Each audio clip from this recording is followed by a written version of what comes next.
Свети Никола.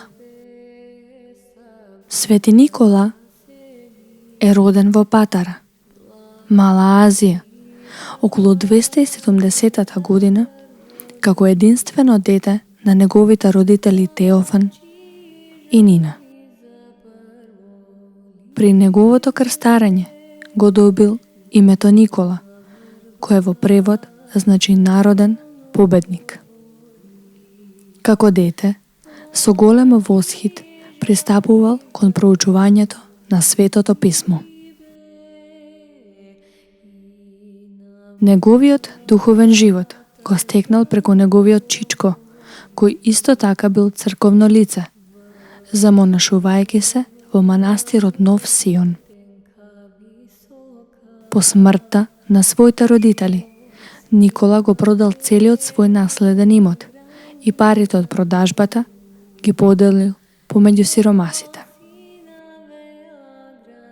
Додека бил свештеник во својот роден крај, се прочул со делата на својата милостиња.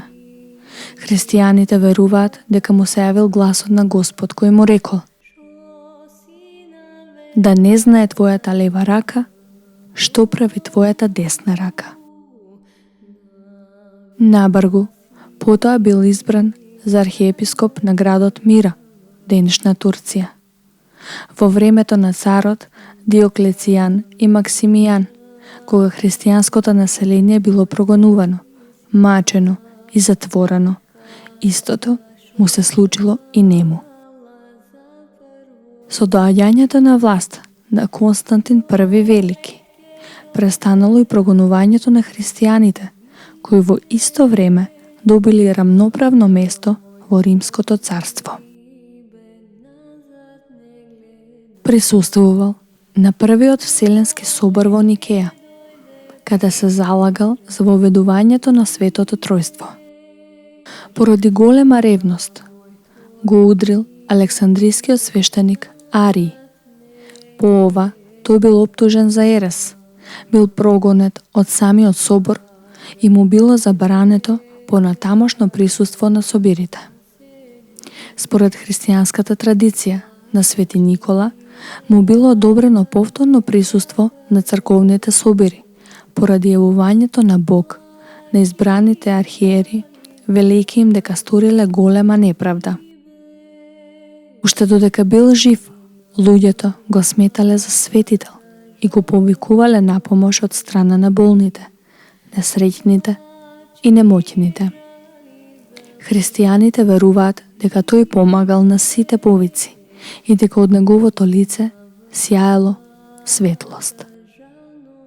Во својата старост се разболел и починал на 6 декември 343 година.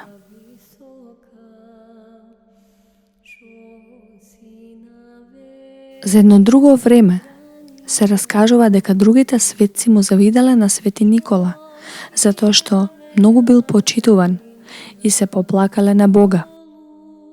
Бог ја примил поплаката и веднаш испратил 2 ангела да го повикаат Свети Никола. Тие откако не го нашле по небото и по земјата го здогледале во среде море, како крепи една гемија готова да потоне.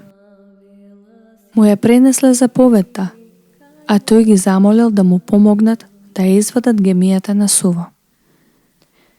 Виделе не виделе, ангелите му помогнале, а потоа така накиснат и со искинати алишта го одвеле пред Господа. Тука во тој момент биле собрани сите светци што се оплакувале на него. Господ само ги погледнал и ништо не рекол, а ти од погледот разбрале дека ако сакаат да бидат почитувани како Свети Никола, треба да прават добри дела како што правел тој. Тогаш, се вели во оваа приказна, Господ заповедал за сите светци да има по еден ден во годината, за Свети Никола 2, а за преподобниот Касијан, кој најмногу го кодошел, на 4 години еднаш да му се празнува денот, на 29 февруари.